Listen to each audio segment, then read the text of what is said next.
Are you having the problem when you grab the pull-down faucet to wash dishes and you got water going every which way? Then you angle it just right and it starts playing this song. Now you could just wrap the hose with tape, but not only would that be an eyesore, the faucet won't retract all the way in. Well, don't worry, because I'm going to show you how to fix this so you can stop getting soaked. In my case, I have a Kohler sink, and it started giving me issues about 2 years after installing it. This is the part number for the replacement hose I use for my model faucet. Here's the hose that I'll be using. One end connects to the spout, and the other end connects to the faucet under the sink. The hose cost me around $35. I'll leave a link in the description of all the products that I used. If you decide to purchase this type of hose, it's highly recommended to buy the replacement O-ring and the collet that holds the hose in place. It only costs $2, so save yourself a headache if there's a leak and just get it. Alright, let's start working and get yourself some good lighting. I was actually sent this LED floodlight to review, which works pretty well. It has lights on the side that you can adjust if needed. Best thing about it, it doesn't get hot like a fluorescent. To show you which hose I'll be replacing under the sink, I'll pull on the faucet so you can see the hose move up and down. The hose leads to this connection. This is the part that seems to be the most difficult task to accomplish. And a lot of YouTube videos don't show the removal process because it's so difficult, but I will.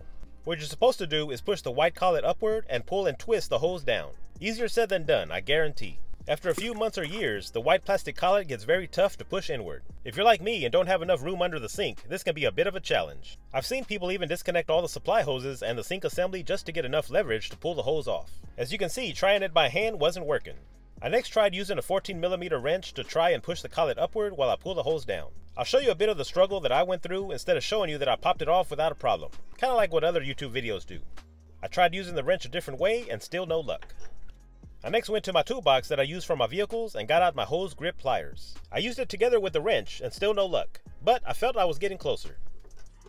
I decided to use my trusty can of WD-40 and let it sit for a minute. In my last attempt before resorting to constant swearing, I decided to use the hose grip plier right below the collet, lifting upward, and use my other hand to twist the hose. Miraculously, it came off. Perfect! I connected it back to give you a better look. I could have just shown you this part, but I wouldn't be able to sleep at night knowing that I cheated you out of the real struggle. The trick is to give the hose a twist while rocking the pliers back and forth upward towards the collet, and it'll come off with no issue. Now that you have the hose disconnected, remove the sprayer by simply unscrewing it, and let the hose chill out for a minute. Let's go under the sink and remove the weight. It's supported in place by zip ties, so just cut them off and keep a mental note where the weight was placed so you match the same position for the new hose. Go ahead and slip the weight off. Since you're under the sink, go ahead and remove the collet by pulling it straight down. Get a screwdriver or a pick and remove the old O-ring if you're going to replace it. Get the new O-ring and place it inside. Push it straight up using your smallest finger until it can't go up anymore. Push the new collet in until it clicks. Grab the hose with some pliers if it went in too far and pull it through. Unfortunately, when installing the new hose, you can't push it in the same way you removed it. It seems to get stuck near the bend of the faucet. Simply twist off the spout and lift up. Now you can pull the hose through with no problem. Slide the hose through the hole and place the spout back on. Slide the hose through the weight and install a zip tie. The hose kit does come with a small zip tie, but I wanted something a little thicker. Don't tighten it up all the way just yet, that way you can adjust it. I'll show you that in just a moment. Push the hose into the collet until it clicks.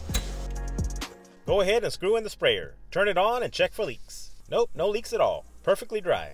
Next, test how well the sprayer retracts. If it doesn't do very well, adjust the weight. Since the zip tie isn't on very tight, slide it up along with the weight and tighten up the zip tie when the hose retracts just the way you want it. Now which one do you want? A $40 fix with a few minutes out of your day with no cursing? Or a $400 quote from a plumber where you will be cursing? I hope this video helps you out and encourages you to take on a small task at home. Here are some other videos to check out on the only channel in the world with DIY videos for your home, auto, homemade cooking, and the world famous Texas sidewalk recipes. Have a blessed day and I'll see you on the next video.